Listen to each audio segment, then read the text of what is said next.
आप सभी का आपके अपने YouTube चैनल पर स्वागत है। सभी को मेरा राधे राधे।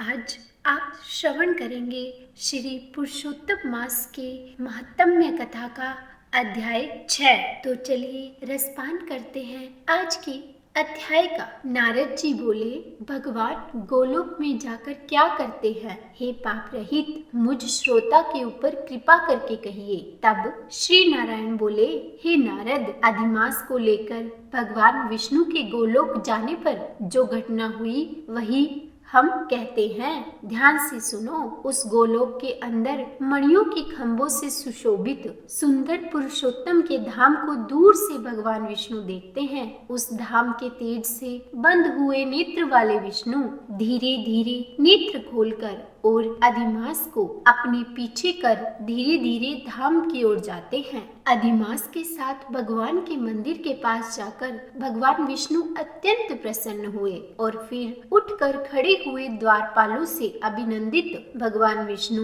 पुरुषोत्तम भगवान की शोभा से आनंदित होकर धीरे धीरे मंदिर में गए और भीतर जाकर शीघ्र ही श्री पुरुषोत्तम कृष्ण को नमस्कार करते हैं। गोपियों के मंडल के मध्य में रत्न में सिंहासन पर बैठे हुए कृष्ण को नमस्कार कर पास में खड़े होकर भगवान विष्णु बोले, गुणों से अतीत गोविंद, अद्वितीय, अविनाशी, सूक्ष्म, विकार रहित, विग्रहवान, गोपों के वेश के विधायक, छोटी अवस्था वाले, शांत स्वरूप, गोपियों के पति, बड़े सुंदर, नूतन मेघ के समान श्याम, करोड़ों कामदेव के समान सुंदर, वृंदावन के अंदर रास मंडल में बैठने वाले, पीत रंग के पीतांबर से शोभित, सौम्य, बोहों के चढ़ाने पर मस्तक में 3 रेखा पड़ने से सुंदर आकृति वाले, रासलीला के स्वामी, रासलीला में रहने वाले, रासलीला करने में सदा उत्सुक, 2 भुजा वाले,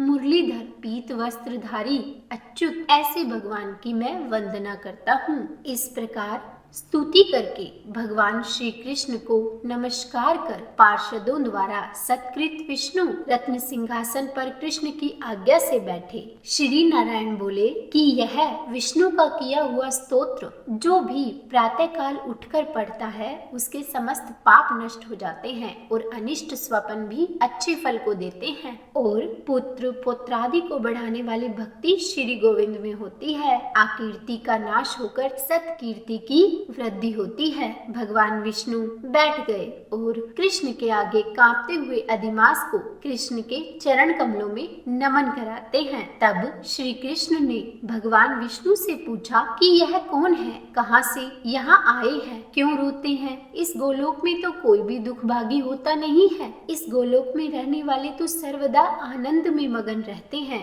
ये लोग तो स्वप्न में भी दुष्ट वार्ता या दुख भरा समाचार सुनते ही नहीं। अतः हे विष्णु, यह क्यों कांपता है और आंखों से आंसू बहाता है? दुखित हमारे सम्मुख किस लिए खड़ा है? तब श्री नारायण बोले, नवीन मेघ के समान श्याम सुंदर गोलोक के नाथ का वचन सुन सिंहासन से उठकर महाविष्णु मलमास की संपूर्ण दुख गाथा कहते हुए बोले। श्री विष्णु बोले, हे वृंदावन की शोभा के नाथ, हे श्री कृष्ण, हे मुरलीधर, इस अधिमास के दुख को आपके सामने कहता हूँ, आप सुनिए। इसके दुखित होने के कारण ही स्वामी रहित अधिमास को लेकर मैं आपके पास आया हूँ। इसके उग्र दुख रूप अग्नि को आप शांत करिए। यह अधिमास सूर्य की संक्रांति से रहित है, मलिन है, शुभ कर्म में सर्वदा वर्जित है। स्वामी रहित मास में स्नान आदि नहीं करना चाहिए, ऐसा कहकर वनस्पति आदि ने इसका निरादर किया है। 12 मास कला,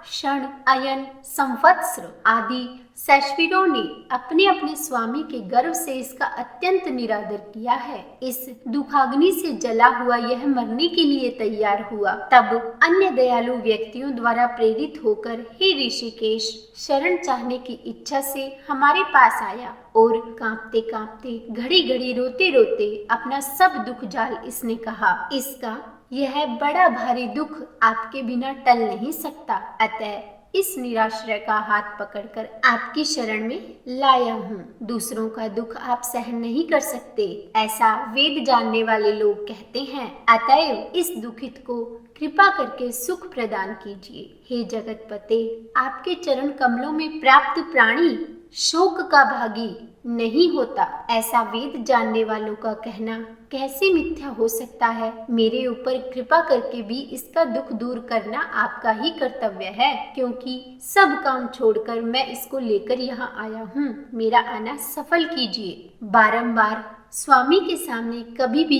कोई विषय नहीं कहना चाहिए, ऐसी नीति के जानने वाले बड़े बड़े पंडित सर्वदा कहा करते हैं। इस प्रकार अधिमास का सब दुख भगवान श्री कृष्ण से कहकर हरि कृष्ण के मुख कमल की ओर देखते हुए कृष्ण के पास ही हाथ जोड़कर खड़े हो गए। ऋषि लोग बोले, हे सूत जी, आप दाताओं में श्रेष्ठ हैं। आपकी दीर्घायु हो, जिससे हम लोग आपके मुख से भगवान की लीला के कथा रूप अमृत का पान करते रहें। हे सूत, गोलोकवासी भगवान कृष्ण ने विष्णु के प्रति फिर क्या कहा और क्या किया इत्यादि लोकोपकारक विष्णु कृष्ण का संवाद सब आप हम लोगों से कहिए। परम भगवत भक्त नारद ने नारायण से क्या पूछा? हे सूत, इसको आप इस समय हम लोगों से कहिए। नारद के प्रति कहा हुआ भगवान का वचन तपस्वियों के लिए परम औषध है। तब श्री सूत जी महाराज ने सभी